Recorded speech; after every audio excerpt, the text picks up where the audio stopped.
So let's get started here. Alice, you've been practicing health law since the 1970s. What first drew you into this particular area of legal work, and what has kept you doing it all these years?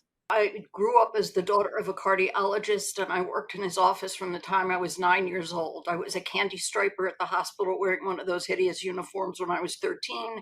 And I went back and worked in the hospital both in college and in high school. And by the time I graduated law school, there was a really good argument that I knew way more about the practice of medicine than I did about the practice of law. One of my roommates went to Antioch, which was a work study school, had gone back to look for a summer job and found this thing called the Health Law Project. And she came back and said, I found the perfect job for you. It's in Philadelphia. I said, what is it? She said, it's the Health Law Project. I said, there's no such thing as health law. She said, I know. I said, it sounds perfect. And so I ended up working there.